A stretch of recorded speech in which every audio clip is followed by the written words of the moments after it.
Selamat pagi teman-teman sekalian. Kami dari kelompok 3 ingin menampilkan hasil presentasi dari kami.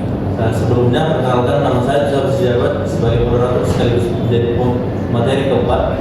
Di sini saya tidak sendirian dan bersama teman-teman saya, di mana yang pertama saya sebagai pemateri pertama, Najwa sebagai pemateri kedua, dan Lia sebagai pemateri ketiga. Baik, di sini kami akan menampilkan hasil dari kami. 1, 2, 3 ya.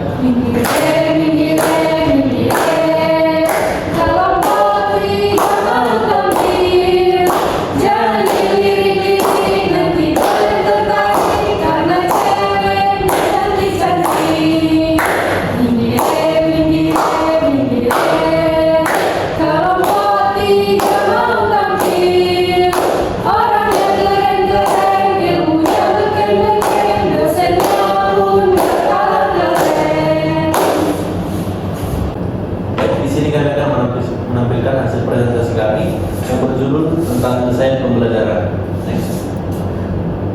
Baik, adapun topik pada materi desain pembelajaran yang pertama yaitu ada unsur-unsur desain pembelajaran, model-model desain pembelajaran, pengertian pembelajaran dan teori-teori belajar dalam desain pembelajaran. Baiklah, untuk materi pertama akan dijelaskan oleh saudari saya, yaitu saudari Sela. Kepada saudari Sela saya persilakan. Terima kasih kepada moderator. Di sini saya akan menjelaskan materi yang pertama mengenai pengertian desain pembelajaran. Jadi, mendesain adalah kegiatan yang melibatkan proses pemecahan masalah secara sistematis dan kreatif. Dalam konteks pembelajaran, memahami proses perancangan memiliki peran penting bagi mendalam membangun pengetahuan mahasiswa mengenai bagaimana sebuah proses perancangan dapat dilakukan secara efektif.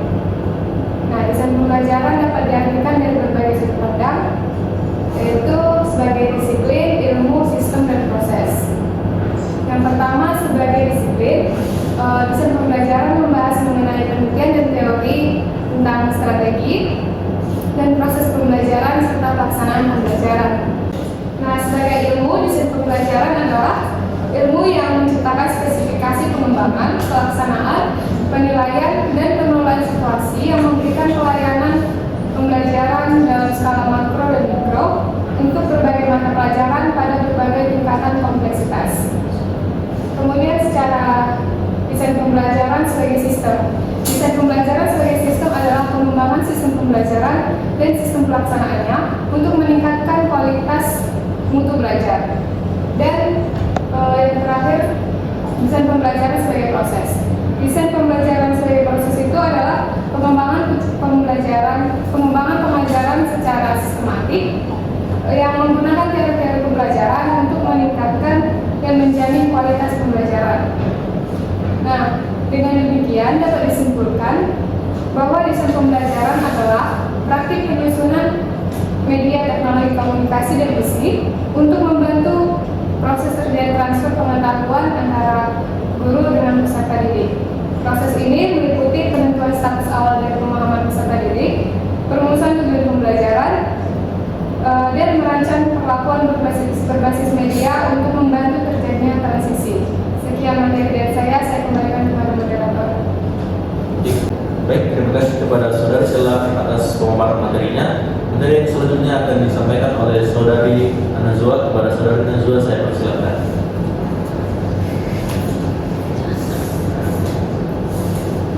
Baiklah, saya akan melanjutkan materi yaitu tentang unsur-unsur desain pembelajaran. Sebagai calon seorang guru, penting bagi kita untuk memperhatikan unsur-unsur desain pembelajaran. Yang pertama yaitu kajian kebutuhan belajar, tujuan pencapaian serta kendala yang mungkin dihadapi. Yang kedua, pemilihan pokok bahasan atau tugas yang harus dilaksanakan berdasarkan tujuan yang ingin dicapai. Yang ketiga, mengenali ciri khas siswa untuk menyesuaikan pembelajaran. Yang keempat, menentukan isi pelajaran dan unsur tugas untuk memenuhi tujuan yang harus dicapai. Yang kelima, menentukan tujuan pembelajaran yang ingin dicapai oleh siswa. Yang keenam, mendesain kegiatan pembelajaran untuk mencapai tujuan pembelajaran dengan membuat silabus. Yang ketujuh, memilih media pembelajaran yang cocok untuk siswa.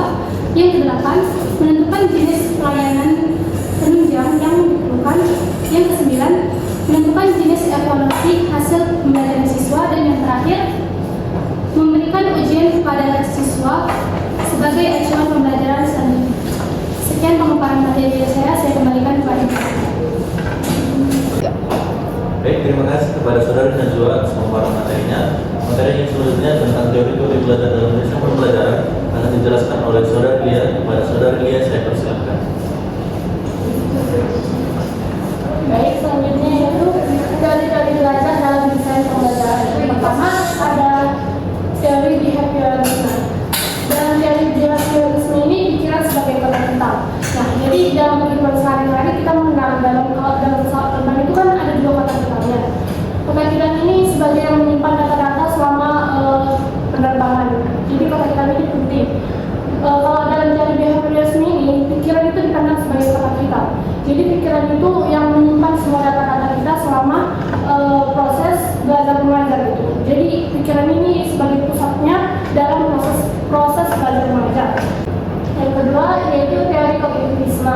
Teori kognitivisme membagi tipe-tipe belajar itu menjadi 4. Yang pertama ada pengalaman konkret, yang kedua observasi reflektif, yang ketiga konseptualisasi abstrak, yang keempat eksperimentasi aktif.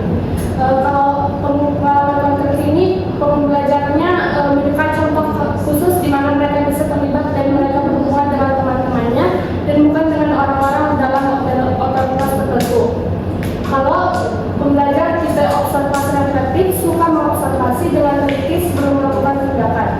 Kalau tipe konseptualisasi abstrak, pembelajar ini suka bekerja dengan sesuatu dan simbol-simbol daripada dengan manusia. Yang keempat, kalau pembelajar eksperimen aktif ini lebih suka belajar dengan melakukan praktek proyek dan melalui kelompok diskusi. Yang ketiga yaitu teori konstruktivisme. Kalau teori konstruktivisme ini merupakan situasi belajar yang memandang belajar sebagai kontekstual. Jadi kalau teori konstruktivisme ini semuanya dibuat dalam suatu konteks yang berurutan gitu. Jadi ada pembukaannya, ada intinya, ada penutupnya, nggak dilakukan secara cepat. Sekian materi dari saya kembalikan kepada Bapak. Terima kasih kepada saudara Lia atas pemaparan materinya. Materi yang selanjutnya akan saya jelaskan yaitu mengenai model-model desain pembelajaran. Model-model desain pembelajaran terdapat 5, antara lain model Think and Carry, model CAM, model Azure, model ADDI, model HANA-BINS dan BIN. Yang pertama, model Think and Carry atau model prosedural. Mengapa ini dikatakan model prosedural? Karena desain pembelajaran pada model ini dilakukan secara langkah-langkah dalam perancangan model pembelajarannya, yang dimana tujuan dari Think and Carry dalam desain pembelajaran ini yaitu untuk mengidentifikasi tujuan umum pembelajaran, melaksanakan inti pembelajaran, dan selanjutnya itu mengidentifikasi tingkah laku karakteristik siswa, merumuskan tujuan performasi sampai kepada mengevaluasi siswa dengan secara evaluasi sumatif. Yang kedua model CAM. Model CAM ini sering disebut sebagai model melingkar, di mana model CAM ini didesain dalam bentuk diagram. Dalam model CAM ini mempunyai tujuan yaitu untuk menentukan tujuan dalam daftar topik.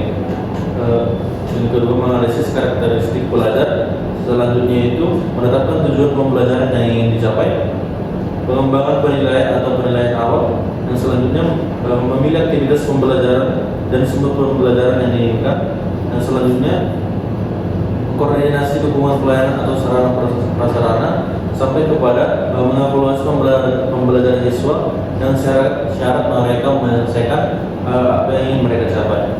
Dan selanjutnya yaitu model Azure, yang dimana model ini sering dikatakan dengan model berorientasi kelas atau model pengolahan kelas. Pada model ini terdapat beberapa analisis yang harus dituntaskan, yaitu yang pertama analisis pelajar, yang dimana menurut ini analisis pelajar dilakukan secara baik dengan menganalisis ciri-ciri siswa dalam pembelajaran. Yang kedua yaitu menyatakan tujuan. Menyatakan tujuan pada model ini yaitu untuk menentukan apa yang ingin dicapai atau standar pencapaian yang harus dicapai oleh peserta didik dalam pembelajaran. Yang ketiga yaitu pemilihan metode, di mana pada desain pembelajaran ini pemilihan metode diperlukan untuk merancang kesuksesan dalam pembelajaran pada peserta didik agar mereka sesuai apa yang ingin mereka capai dan nyaman dalam metode tersebut dalam melaksanakan suatu pembelajaran. Yang selanjutnya adalah model ADDIE atau Analysis, Design, Development, Implement, Evaluate. Yang dimana model yang keempat ini adalah model yang terkenal dengan analisis. Yang dimana pada sini terdapat 5 tujuannya, yaitu analisis yang pertama yaitu data untuk merupakan proses mendefinisikan apa yang akan dipelajari oleh peserta didik. Yang kedua pada disiplinnya, yaitu tahap ini juga dikenal sebagai istilah rencana dalam suatu proses pembelajaran. Yang selanjutnya itu develop, yaitu pengembangan dalam proses pembelajaran. Selanjutnya adalah implement atau implementasi dalam suatu proses pembelajaran, dan evaluate atau evaluasi dalam proses pembelajaran. Yang selanjutnya adalah model Alapin dan Beck, yang dimana model ini tadi terdiri dari 3 fase, yaitu fase analisis keperluan, fase desain, dan fase pengembangan dan implementasi. Nah, pada fase analisis keperluan ini adalah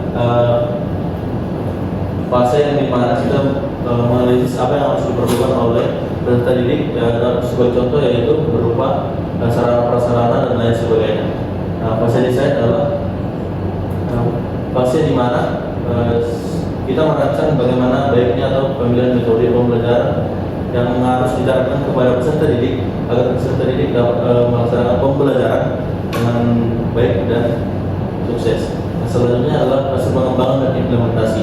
Fase pengembangan dan implementasi ini adalah fase di mana kita sudah mengetahui apa yang harus kita evaluasi dari peserta didik. Dari situ kita mengembangkan cara-cara baru atau metode-metode baru yang harus kita terapkan dalam implementasi atau penerapan kita terhadap peserta didik. Baik, sekianlah presentasi dari kelompok kami. Apabila ada kata-kata dan kesalahan dalam presentasi kami mohon maaf. Sekian, akhir kata kami ucapkan terima kasih.